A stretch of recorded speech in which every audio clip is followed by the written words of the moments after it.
My name is Carolina Honoraico. Just a disclaimer, I'm not a medical doctor, but I'm a clinical psychologist and a registered guidance counselor. As you mentioned, I'm the current executive director of the Philippine Mental Health Association.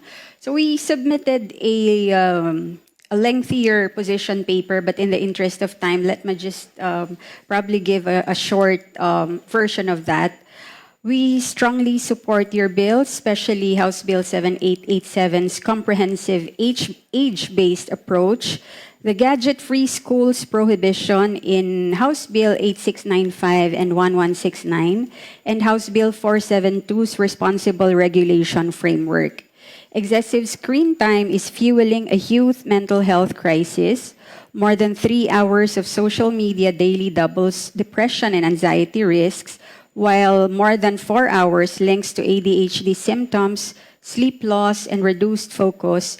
Issues DepEd Order 006 already flags but needs stronger legislation to enforce uniformly. Now, our practical recommendations for quick wins: consolidate via TWG, merge strengths, strict school hour bans, plus age limits. That is 0 to 2 prohibition, 1 hour caps for younger kids. And this is in keeping with the WHO recommendations, plus digital literacy programs. Second, add mental health metrics. Require annual reports tracking anxiety, sleep, and academics from duty barriers, which would, of course, include the DepEd and the Department of Health. But I would like to propose, because of the gargantuan tasks that they have, there are civil society organizations which I believe are willing and able to partner with both departments to do these annual reports, tracking, and researches. And then number 3, promotive focus. This is actually the heart of what the Philippine Mental Health Association does. We focus more on promotion and prevention. Mandate teacher-parent workshops on balanced use and restorative sanctions instead of pure punishment. Providing alternative activities. This is, I think, very crucial because banning outright without introducing alternatives will not really do anything. It will just direct them back, right? So these alternative activities, which would include sports, physical, social interactions, group activities that target social skills training, which the students or our learners will not be able to learn if they're on their gadgets. And number 4, home or community extension. This is from House Bill 7887, voluntary BHW guided guidelines respecting privacy. This is preventive and promotive mental health, which can create safer, more focused schools while building lifelong digital wellness. And PMHA is ready to partner on training and pilots. Thank you very much, Your Honors. Thank you, Mr. Chair. I would like to ask Dr. Carlina from PMHA. So your position paper states that you advocate prevention during critical ages, right? And specifically, until kailan po? So 0 or 1, early childhood development from, let's say, 1-year-old or 0 to? Well, 7 years old. To 7 years old. And just to clarify, this isn't just to limit screen time, but really push back the start date ng pag-use nila ng gadgets, right? Or games or something like that? Yes. We are also aligning our position paper with the WHO recommendations, which is 0 to 2 years old, definitely no screen time. And then 2 to 4 years old, less than an hour or an hour at the most. 2 to 4, less than an hour. And then how about 5 and up? 5 to Actually, 7? it's still 1 hour cap. That is our position.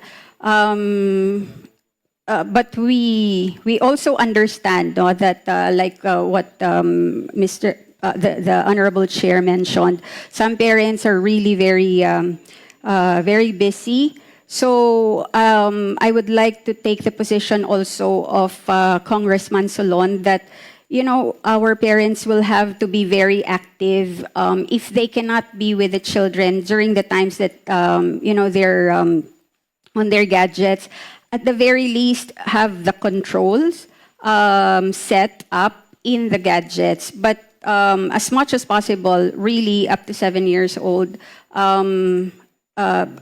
1 hour cap of gadget use. Ma'am, just to add, this will go somewhere, but I've read somewhere that the human brain it will be fully developed around 25 years old, right? Yes, correct. And so I also read that if alcohol use and even smoking and other vices, we put a cap on it or we put an age restriction. And of course, yung ibang bisyo hindi talaga pwede. Kasi nga, it can be abused, right? Yes. And I read somewhere that I think we should consider smartphones, especially for kids. It's like a car kasi dapat may lisensya bago gamitin. Yes. Tama po ba yun? Yes. Dahil, again, it can be extremely addictive, especially for a brain that is not fully developed, right? Can you confirm, ma'am? Yes. Sa mga kabataan po natin na ganitong edad, the emotional self-awareness, the emotional self-expression, and of course the self-regulation are not yet fully developed.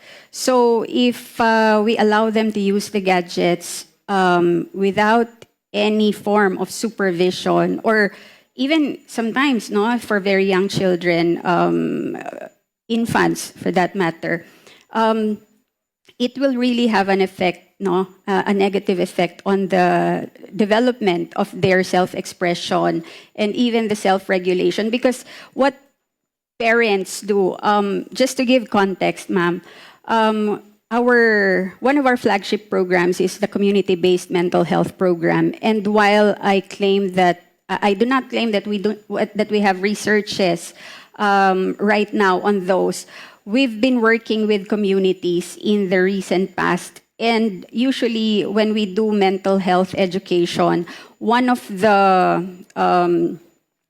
main stressors, I would say, of parents is really the nonstop gadget use of their children.